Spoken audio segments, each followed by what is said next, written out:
Okay, here I am. It is 9:12. I'm in my little estuary here. Uh, I brought out uh, the 888 Zebco 888s, and simply because this is kind of a narrow body of water here, right here, that I'm setting on, and I can get all the way across it with the Zebco no problem. But um, they also already were set up with popping corks, and this one's got a weird looking chartreuse tail, red head, speckled purple body that fish want absolutely nothing to do with, by the way, today. And that one is and these are Cajun Thunder, woo woo, um, popping corks, and that one is a Target live bait. I believe it's a Target live bait, fleeing shrimp with a um, geez Louise, I don't recall right off the top of my head the new copper penny uh, jig, tail jig. So it looks like the tail of a fleeing shrimp. So, and they want nothing to do with it either. And it may be something to do with the tide is coming in still. Um, I'm still learning the difference between um, tide coming in and early morning. Now, I I thought that early morning bite was trump to the incoming tide, or high tide, low tide. I thought that the fish were just hungry first thing in the morning, and that was the overriding factor. Again, lesson learned. Um, like I've said on numerous occasions, uh, this is all learning, and a lot of times I can't remember people's names, uh, but I do remember this kind of stuff. And I was sitting here thinking this morning as I was sitting out on the boat, in addition to thinking how beautiful God's creation is. Um, Pan around here. And I don't want to go really any too much further because, I, it'd really suck like no other if I was to drop my phone in the water. Yeah. So, um, I was sitting here kind of making a mental list and thanking God for this beautiful country I live in. Look at those houses way over there. I don't know. Those are nice. Nice way over there. Across the flats. Looks like people have got their little crab pots out. But like I said, this is a rising tide. This isn't. I don't even think it's high tide yet. So I believe tide is trump to time. Um, However, those seagulls over there are just hitting the water. So there's got to be bait fish over there, and I'm told that if there's bait fish, there's predators, and my target is supposed to be there also. Now, these guys here are all starting to show up in mass. All the boats and stuff are starting to show up now. So they obviously know what they're doing and decided to come out now because tide is probably going to turn into slack tide and then outgoing tide. And then they'll start catching everything, and I will have said, screw this, and went in. So, um,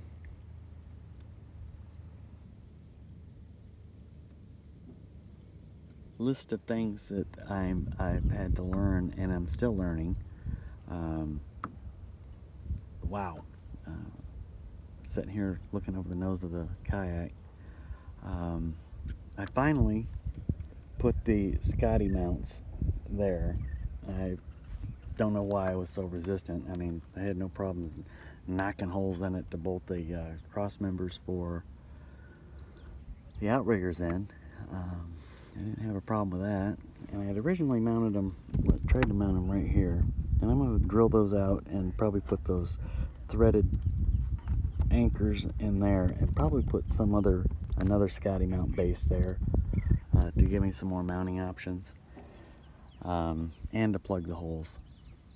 I did that on both sides, but things that I'm learning, like well, hydrodynamics. That was the learning and figuring out the weight of the outriggers versus the buoyancy that they provided. Fiberglass and epoxy work. I've had to learn how to do that. I would by no means say I'm an expert at it. Fishing, rod selection, reel selection, line selection, lure selection. Obviously, still learning. There's a dolphin up there. I don't know if you can hear him.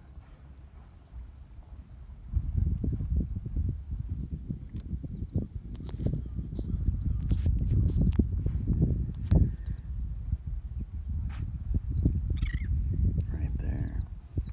But then time of day, a trailer. I had to learn about that and putting it together and then modifying it so it fits in the garage. So there's been a massive amount. How to throw a fishing rod. Wow, there's something I never really thought about. You know, an underhanded flick, a backhanded flick, an overhead just hurling it. Like this right here. Is that line too long or not long enough on the bottom of that popping cork? All these things are experience based. The last video, I think, this thing is starting to get long, so I'm going to try to rush it along here. The last video, I think it said dolphins and trout.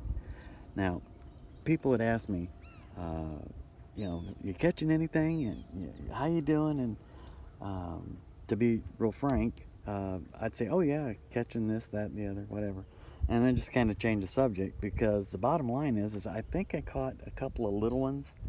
I have no idea what they were, maybe ladyfish, but sum total, a big nothing. There was days upon days upon days of being a brand new fisher person, man, and getting absolutely skunked every single time I went out. And I got to tell you, it was a gut check. Do I really want to do this? Is this as cool as Steve and Key West Kayak and oh geez, I had their names. Like I said, I forgot their names. The one fish, two fish. Him, the husband and wife team is, I think his name is Jeff. As cool as he makes it look, you know, hey, we can fish. Well, no, not everybody if you don't know what you're doing. And I believe his name is Mark, the MDLR fishing. You know, I watch him, you know, go down these channels like this here, and he's catching one here, catching one there, catching one there, catching one there, and I sitting out here and I'm not catching anything. I'm like, oh, shut up, you suck. So, bottom line is the reason that the thing said dolphins is trout is obviously there were dolphins going by on that video, and I caught a trout, a speckled trout. And I'd love to tell you it was a record holder, but it was not. I think it might have been like 15 inches, guesstimating. It was definitely a keeper, but I wasn't out to kill anything that day, and I didn't bring anything to bring it home with. That was last Thursday.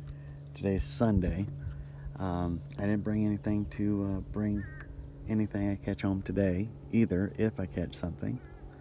Be positive when I catch something. So I caught it and let it go, and I was really didn't want to take my phone out of the waterproof box like that right there, like I am today, but I'm kind of anchored back. There's several things that I've been meaning to do, and that number one was to get an anchor. I still need to do that, but I've got a pole stuck in the ground, and I believe it's a ski pole. Anyway, something with a handle on it with a rope tied to it, tied to my kayak. And I'm kind of sitting here not drifting aimlessly around, plus trying to stay out of the weeds, and trying to fish and trying to pay attention. So getting my phone out and doing all that at one time, that was a non-starter. So consequently, I didn't get a picture of the trout, but I assure you, I hooked one of those little vampire suckers, and it was kind of it was a great morning. It was a great day. The rest of my day could have been crappy, and I'd look back at catching that sea bass or sea trout or speckled trout, whatever it was, speckled trout, and it would have been okay. Yeah, but I caught a fish. This, that, or the other is bad. Yeah, but I caught my first fish of any substance. And I get it now. I get the thrill of doing this. So bear with me, both of you that watch my videos and my stuff. I'm learning, and I will endeavor to, as time goes on and there's any real rational reason to do so, maybe invest in cameras or something like that, so I can record and better display what's going on around me.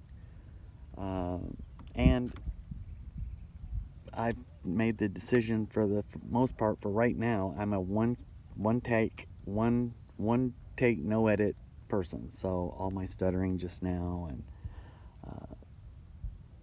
my ADD, oh look, something shiny, losing my train of thought and starting back up, back and forth. So all that is going to be included right now up until the point that I decide that this is a viable project to keep doing, and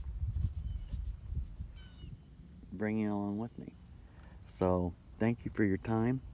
And everybody's got their little tagline at the end of their thing, and I've said it a couple times, and if this ever became my tagline that people knew me for, that wouldn't suck. But I don't know if I have one, so I'll close this video out and ask you to do something nice for someone. Just be nice to each other. Be good to each other. Life is so short. I blinked, I was out of the Marine Corps. No, I blinked, I was in middle school. Blinked again, I was in high school. Blinked again, I was in boot camp, thinking, what am I doing here? That was in December of 1982 till March, something like that, 83. 3 months. And blinked again. I was getting out of the Marine Corps. Blinked again. Married. Blinked. Kids. Blinked. Divorced. Blinked. Here I am on the right coast from the left coast, and I'm talking about a blink in the same sentence, when just a blink, and 30 years have peeled past me, and 54 years old now, and just now learning to fish, learning to kayak, and sharing this process with you guys. So this world right now is in trouble, and if we don't start being nice to each other and being civil to each other and doing the right thing just because it's the right thing, we don't need a Six Sigma, we don't need lean manufacturing, we don't need any of that mumbo gumbo process, enrichment and development garbage. Just do the right thing. Know your role, do it to the best of your ability, and be nice to people. Be polite. Help each other. That's what I would say. So I'll sign off with that. Thanks. Bye.